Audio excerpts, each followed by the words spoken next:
Pembalasan istri dikhianati. Bab 67. Jangan berani masuk, aku teriak. Arggg, mulut Kirana ditutup oleh Dion membuat Kirana sesak. Dion mendorong tubuh Kirana masuk ke dalam rumah lalu menutup pintu rumahnya membuat Kirana panik, dia semakin takut terjadi apa-apa pada kandungannya. Lepas. Pekik Kirana mendorong tubuh Dion sekuat tenaganya. Lalu berlari ke arah kamar dan segera mengunci pintunya. Wajah panik Kirana terlihat jelas, cucuran keringat mengalir deras. Dion dari tadi mengotak-atik handle pintu kamar Kirana yang sudah terkunci membuat Kirana ketakutan. "Bel, buka. Jangan sampai aku menghancurkan pintu ini," ancam Dion. Kirana berdiri di belakang pintu mencoba menahan dari dalam, agar Dion tak bisa membukanya. "Bel!" Pekik Dion menendang pintu kamar. Kirana semakin ketakutan, dia mencoba menarik kursi sambil memegang perutnya yang mulai kram. "Au!" Ringis Kirana merasa perutnya semakin sakit. Kirana terjatuh ke lantai, merangkak mencari ponselnya di atas ranjang. Saat ponselnya dia dapati dan Kirana menekan nomor mamanya, karena Melissa yang terakhir kali menghubungi tadi tapi saat panggilan tersambung Kirana justru pingsan, tenaganya habis. Kirana, panggil Melissa dari seberang sana. "Buka bel, jangan salahkan aku jika menyakitimu nanti," teriak Dion. Kirana sayang. Panggil Melissa khawatir. Melissa segera lari meninggalkan pesanannya. "Pak ke rumah Kirana segera," perintah Melissa panik. Dion mencoba mendobrak pintu kamar Kirana sekali tapi tidak bisa. Buka. Jangan paksa aku menyakitimu dan merusak semua barang di rumahmu Bel, ancam Dion lagi. Dion memundurkan langkahnya mengambil ancang-ancang untuk mendobrak kembali pintu kamar Kirana. 1, 2, Dion. Pekik Melissa berlari mendekati Dion dan menamparkan mantan kekasih anaknya itu. "Tante Melissa," gumam Dion memegang pipinya karena terasa perih.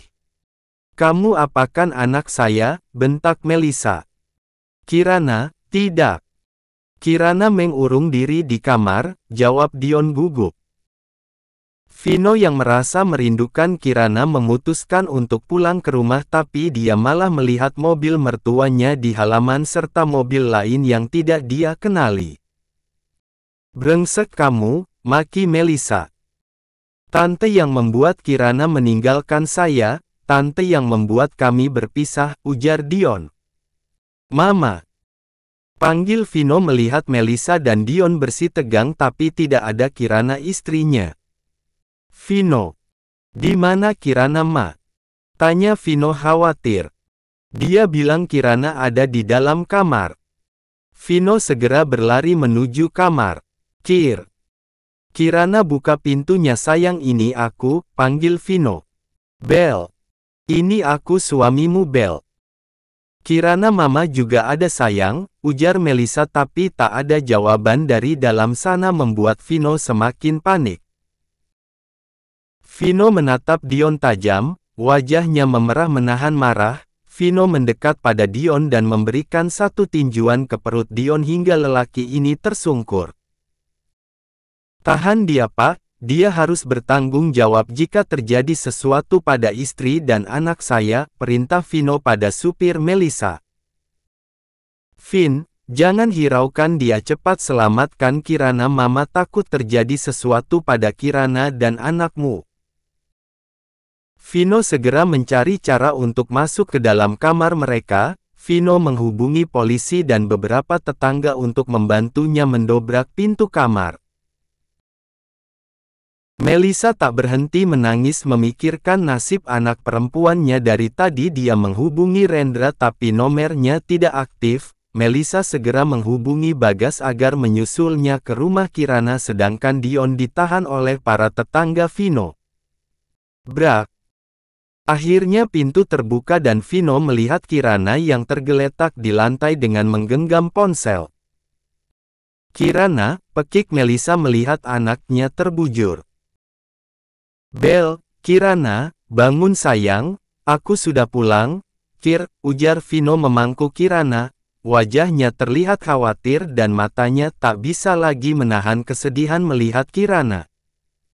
"Bawa ke rumah sakit Vin, ayo cepat," ajak Melissa dan diangguki Vino. Vino menggendong Kirana yang wajahnya sudah pucat pasi. Melissa mengirimkan pesan pada Bagas untuk mengurus Dion yang ada di rumah Kirana karena sudah menyakiti anak mereka. Rendra dan Nur langsung meluncur ke rumah sakit saat mendapati pesan kalau Kirana saat ini tengah dirawat. Meskipun masih bingung karena belum jadwal melahirkan, tapi Rendra dan Nur segera datang, begitu juga dengan Satria dan Vina. "Ma, apa yang terjadi?"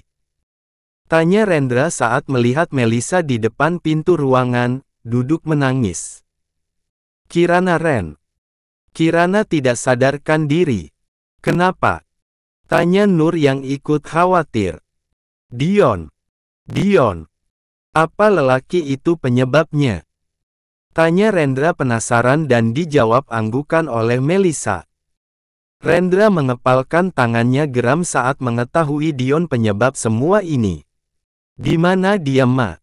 tanya Rendra geram. "Papa yang sedang mengurus semuanya, kamu di sini saja Ren, temani Mama." Nur ikut duduk di sebelah sang mertua yang dari tadi menangis tiada henti. Melissa khawatir dengan keadaan anak dan calon cucunya karena kondisi Kirana tadi sudah pucat pasi. "Bagaimana jika anak Kirana kenapa-kenapa Ren? Mama tidak bisa memaafkan diri Mama yang datang terlambat." "Ma, jangan berpikir yang aneh-aneh, berdoa saja semoga anak Kirana dan Kirana selamat," ujar Rendra. "Kenapa Mama harus datang terlambat tadi? Coba saja lebih cepat pasti Dion tidak bisa menyakitinya," sesal Melissa pada dirinya sendiri. "Ma, jangan menyalahkan diri sendiri Ma, bagaimanapun juga ini sudah takdir, kita hanya bisa berdoa," ucap Rendra memeluk mamanya sedangkan Nur hanya bisa diam karena tak bisa berkata apa-apa. Dia seorang menantu, sudah pasti sang mertuanya ini sangat menginginkan cucu sedangkan dirinya sampai saat ini tidak bisa memberikan seorang cucu. Melissa terus mengisak di pelukan Rendra. "Ma, bagaimana Kirana?" tanya Bagas yang baru datang. "Masih di dalam Pak." "Di mana Dion Pak?" tanya Rendra. "Sudah Papa jebloskan ke penjara, biarkan dia membusuk di sana." Alvan dan April pun juga datang karena baru dapat kabar dari Satria. Mereka semua cemas, menunggu kabar keadaan Kirana sedangkan Vino menemani Kirana di dalam ruangan.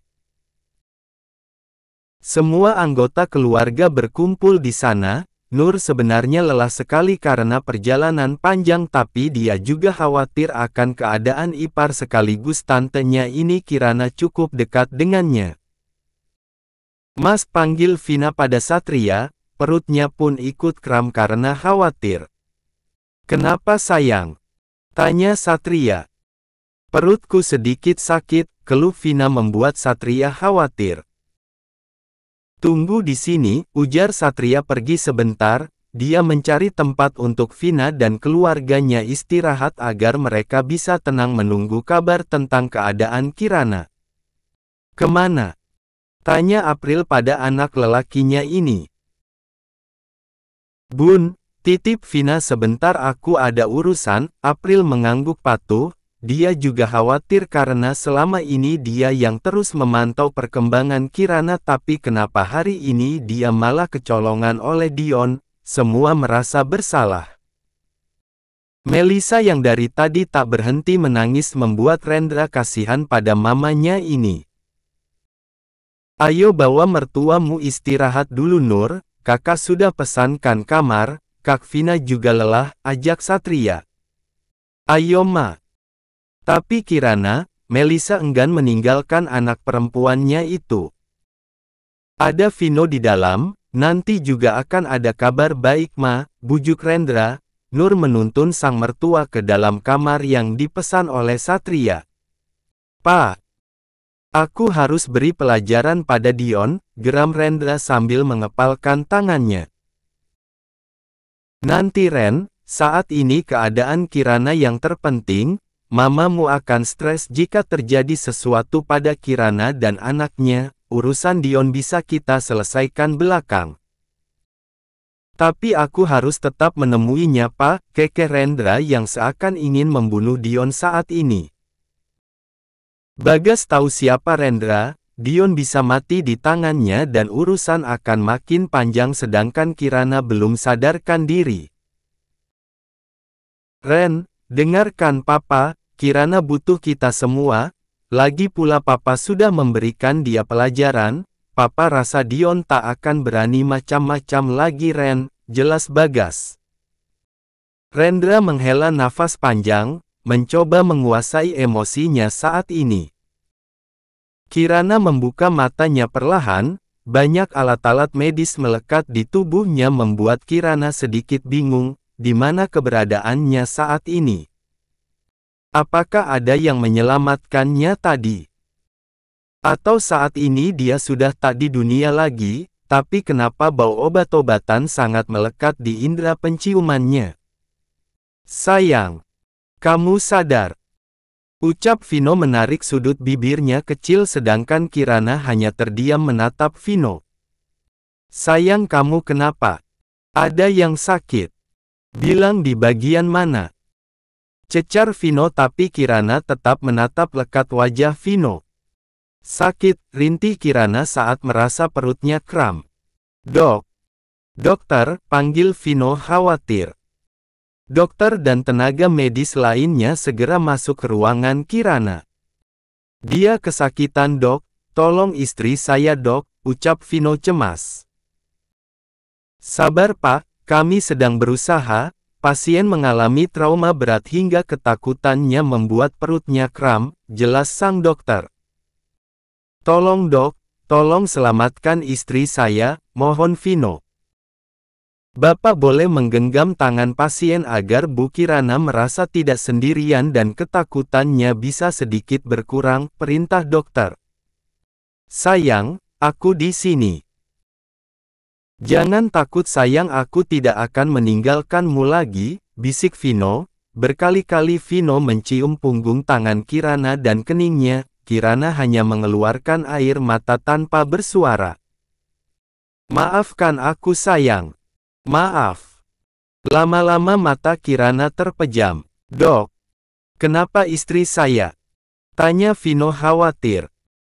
"Kami sengaja memberikan beliau obat tidur Pak agar sedikit tenang, nanti beliau juga akan sadar." "Apa tidak berpengaruh pada calon anak saya Dok?" "Insya Allah tidak Pak, saya memberikan obat yang cukup aman, untuk beliau." Vino menitikkan air matanya, dia kesal kenapa harus meninggalkan Kirana sendiri di rumah. Baru kali ini Vino menangis, dia tidak tega melihat Kirana kesakitan. "Pa, jangan biarkan Dion bebas Pak." "Iya Ma, Papa sudah urus semuanya," jawab Bagas. "Mama bersyukur Kirana tidak jadi menikah dengan dia karena dulu Dion yang berselingkuh dari Kirana," cerita Melissa. "Dari mana Mama tahu?" tanya Rendra. "Mama tahu, Mama beberapa kali bertemu Dion bergonta-ganti perempuan tapi Mama belum tahu cara menyampaikan pada Kirana, hingga dia sendiri yang memergoki Dion di apartemen saat memberikan kejutan ulang tahun, tapi Mama seakan tidak tahu." Akhirnya Kirana sendiri yang bercerita dan Mama yang meminta Vino untuk masuk menggantikan Dion, jelas Melissa. Rendra mengerutkan keningnya mendengar ucapan Melissa. Mama yang menjodohkan mereka. Bukan menjodohkan, hanya memberikan celah pada Vino untuk mendekati Kirana karena Vino dan Kirana memang tak memiliki ikatan darah sebelum Mama tahu kamu dan Nur juga begitu. Mama tahu April, Mama percaya didikan April baik. Kamu lihat saja Satria, dia begitu sopan. Hanya saja mamanya yang tidak sopan, jawab Melissa sedikit ketus membuat Alvan yang ada di sana terdiam. Ma, jangan membicarakan orang lain, Tante Karin tidak bersalah dalam hal ini, potong Rendra. Biar saja Ren, biarkan mamamu berbicara semaunya karena memang begitu adanya, jawab Satria yang memang tahu cerita tentang mamanya dan Melissa, tapi Satria juga berusaha menyimpannya rapat-rapat. Jika berbicara tentang Karin, Melissa masih sedikit geram karena tidak bisa dia pungkiri rasa sakit itu masih ada meskipun dia sudah bahagia bersama Bagas. Ma, jangan mengungkit masa lalu, ingat Bagas membuat Melissa terdiam. Bagas juga tak ingin mengungkit yang sudah-sudah mereka sudah tua dan bahagia. Jangan begini sayang, bangun. Jangan buat aku semakin merasa bersalah, aku yakin kamu kuat, bisik Vino pelan. Dari tadi Kirana tak kunjung membuka mata, entah efek obat biusnya ataukah Kirana masih merasakan sakit di tubuhnya. Vin, makan dulu sayang. Nanti malah kamu yang sakit, ujar April membawakan satu mangkok bubur untuk Vino.